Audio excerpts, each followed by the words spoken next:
coming again, and today we shall discuss another important topic in database management systems, and that is your ER diagram. So we have ER.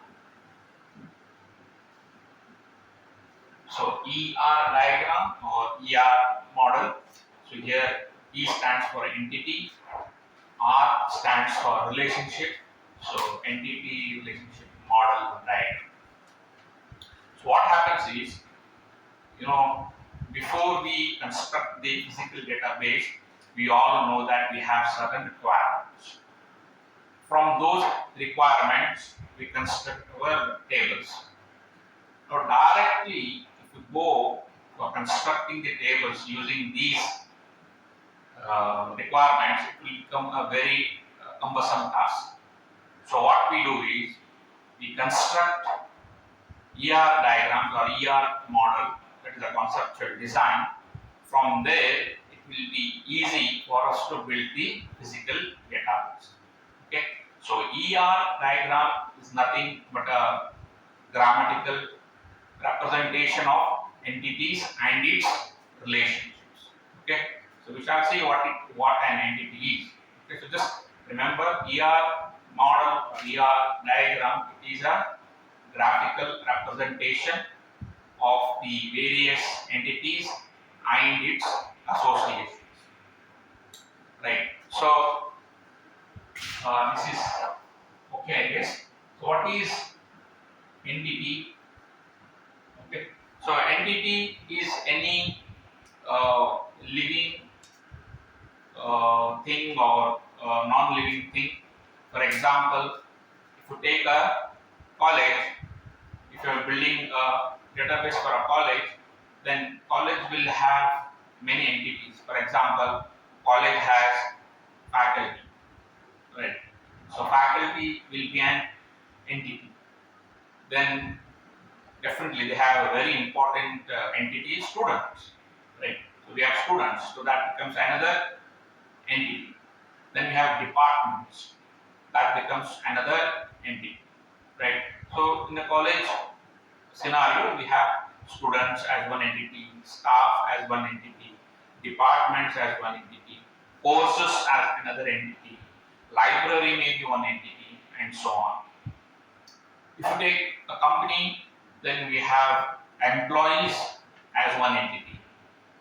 There may be different departments, so that department may be an entity. And projects, right? So many projects may be there, so that projects becomes an entity, and all that stuff. So like this, when you are creating a database for any for anything, you may be having certain entities. Okay. So an entity is that resembles any living or non-living thing. Okay, that's your entity. Now we show this entity in our ER diagram using a rectangle. Okay, so like this image. So this image, this rectangle, or this geometrical entity, this represents as a, we use this to represent entity in our ER model. Now again, entities here we have two types. One is a strong entity and a weak entity. So strong entity is one where we have, in a simple way to tell, it will have a key identity. Okay, so these entities, so these will be beautified by many attributes. Okay, so these attributes, they explain about these entities, and out of those attributes, there may be one attribute which we call it as a key attribute. Okay, so that with this we can uniquely identify the information. Okay, so any entity that has this key attribute is called as strong entity. Okay, so this strong entity has a direct impact in that particular database. Okay, so and we use this rectangle to show the strong entity. So we have one entity which is called as strong entity, and then one strong, then we have one weak. So another entity which we can show in our ETR diagram. In some cases it may come, in some cases it may not come. But in exam, when we are showing, we need to show, everything. So, like we need to show the strong entities, we need to show one weak entity, and so on. So, weak entities will be shown by these two square brackets. Okay, weak entity with two square brackets. Okay. So weak entity is one which is not directly associated in that particular database. Okay. So it may be through strong entity. Okay. For example, in one company, there are employees, and these employees may have some dependents. Okay. So if there are any insurance policies, if there is any PF, so we can show it. Okay, for example, I'm giving. So there may be some dependents. Like an employee may have a family, he may have children, he may have wife and all. So those dependents can be shown. Okay, using this weak entity. Okay, so an employee can have dependents. Okay, so how we can show? We can show it in this way. We have employees. We have employee. Okay. Then you have dependents. You can show like this. We have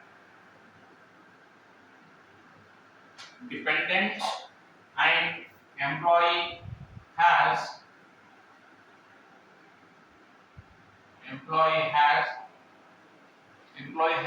dependents.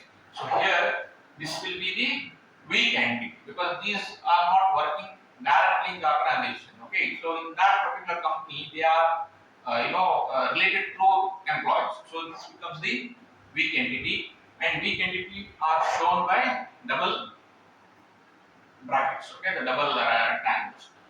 And this diamond shape. It is the relationship. Okay, so we have to associate them. No, so we are using this diamond shape picture. So this will be used for association. Okay, so this type of diamond will be used for relationship. Okay, so this is your entity, employee. So this is your relationship. Like here we have used word has and dependents. So whenever we have a weak entity, we show it using double diamond. Okay, so double diamond. And this is again participation. We shall see again what is participation. So whenever we have a weak entity, the participation of this entity in this relationship will be total because they have to exist. Okay, so here it is partial because employees may have dependents or may not have dependents. But these dependents, they exist only if an employee is there. So here the participation will be total. Okay, the total participation. Okay, so I hope it's clear. For time being, just remember that we have a strong entity which we show it by this particular rectangle. Then we have a weak entity which we show by using double rectangles. Then this is how we will depict. So this is used for the relationship. Okay, to show the relationship type in the ER diagram, we use this diamond. Then this is how we draw, and this is this employee has dependents. And whenever you have a weak entity, we will show that relationship using double diamond diagram, and weak entity is shown by double rectangle. And here the participation will be total. So when we use what is total participation, we use two lines. Okay, so it is total participation, and this is partial participation. Okay, so. So we have we have seen we have entity, then we have weak entity. So this is strong entity, Then this is diamond. We show for relationship. Okay. Then just now I said each entity will be having certain attributes. Okay. Then these attributes, okay, these attributes like for example student. Okay, so student is an entity. Then this student will have student name. Definitely, student will have a name. So that name becomes one attribute. Okay, the student has date of birth. So that becomes one attribute. Student will have address. He stays somewhere. Okay, so that is an attribute. Student has phone number. That becomes a attribute. Okay, so like this we have like employee. Again, employee will have definitely you will be having a name, employee name. So that becomes an attribute. Date of joining, that becomes an attribute. Okay, then associated for example he works for a department, so that becomes department name becomes one attribute. So on. So these attributes, how we show in ER diagram is using this ellipse. Okay. We show using ellipse. Okay. Again, these we have different types of attributes here. So whenever we have a key attribute, I told we just discussed that to identify, okay, or to avoid multiple data, similar data, redundancy, for example. So this we will discuss some other time. So some attributes will be key attributes. Okay, so those key attributes they will be shown like this. Okay. So you give the name and we underline that. So that becomes a key attribute. For example, in student, roll number. Roll number becomes a key attribute because every student, you may have 60, we may have 120, right? We may have 180 students. So the roll number of each student will be unique, through which we can identify. Names can be same, from the letter S or from letter R. So many common names will be there. Those names will be common, right? But even though, for example, we have two students, Sandeep. Okay, so Sandeep may have roll number 1, Sandeep may have roll number 2, right? So these roll numbers can be, unique. That becomes the key attribute. Same thing, employee ID. Okay, so each employee will have a different ID. Okay, they may use some combinations and they may use some ID, but definitely each employee will have a unique ID. So that that employee ID becomes what? A key attribute. Okay, so how we show the key attribute in the ER diagram? Using this ellipse and a underline. Right. Then next we may have derived attribute. Okay, so derived attribute will be shown like this.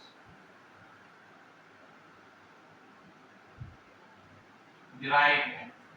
Okay, for example, if you know the date of birth, then you can get the age of a student. Okay, so that age becomes the derived attribute.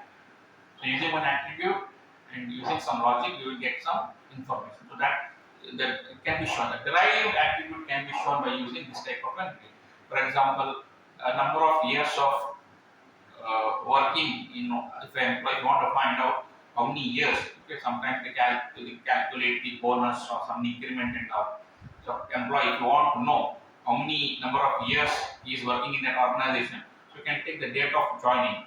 Okay, so the number of years may become the derived attribute. Okay, so this is how we show the derived attribute.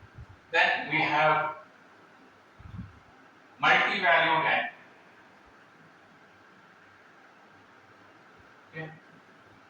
Okay, so we have multi-valued attribute. Okay, so multi-valued in the sense one student may have two phone numbers. Okay, so assume that we have one more attribute phone numbers, and a student may have two phone numbers. So now I was also having two phone numbers. Now I am having only one. So we can say that the phone numbers, a person may have more than one phone number. So we can show that using a multi-valued attribute. Any attribute which has more than one value, we can use this particular diagram and show that it is a multi-valued attribute. Okay, so like that. multi-valued attribute. Then we have composite attribute. Okay, so this is a composite attribute. Composite attribute means what? This attribute which has sub attributes. For example, you have name, student name. So it can be further divided into first name, middle name, and last name. Okay, so that happens what? This name becomes the composite attribute. So this composite attribute can also be shown like this in your ER diagram, right? So whenever we draw these diagrams in exam, we need to highlight all this: weak entity, strong entity, key attribute, composite attribute, okay, derived attribute, multi-valued attribute, okay. All this we need to show. Okay. So next, these are one thing. And next we have the, as I told you, relationship type. We use this, okay, diamond shape. We use that for the relationship type. Okay. Then we have something called as the cardinality. Okay, the cardinality, constraint, and all that. Okay. So if how we define this is the number of times the element of one entity is associated with the element of another entity. Okay, so that is your cardinality. Okay, for example, we have 1 to 1. Okay, we have 1 to 1. So we have 1 to 1. We have 1 to m. We have m to 1. We have m to. Okay, so we have 4 types here. 1 to 1. That is, one element of one entity is associated with one element of another entity. One is to 1. So that is 1 is to 1 cardinality. Okay, cardinality ratio or cardinality constraint, whatever it is. Okay. For example, one department has one HO. So that becomes 1 to. So there may be one department CS. So CS department has one head of department. So you have mechanical. Mechanical has one head of department. Okay. So like that, 1 to 1. Okay, so one element of one entity is linked to one element of another entity, 1 to 1. Then you have 1 is to many. That is, one element of one entity is linked to m elements of another entity. Okay, for example, one department has many staff members. Okay, so one department has many staff members, 1 to many. Okay, so it may be 1 to many, then many to 1. Okay, similar like that. Okay, so you may have many to 1. For example, many. Okay, so many classrooms will be associated to one department. Okay, so we have classrooms given to a department. So we may have m number of classrooms given to one department. M is to 1. Okay, then you may have, for example, okay, other than that, we have many to many, wherein we have many employees working on many projects. So m to many, m to n. Okay, many to many. So like this, we can show our cardinality. Okay, 1 to 1, 1 to many, many to 1, many to many. So we need not by heart here. Okay, we need to reason it out. Okay, you need to explain, write down, and show that in your ER diagram. Okay, so how it is, how the cardinality type is. Okay.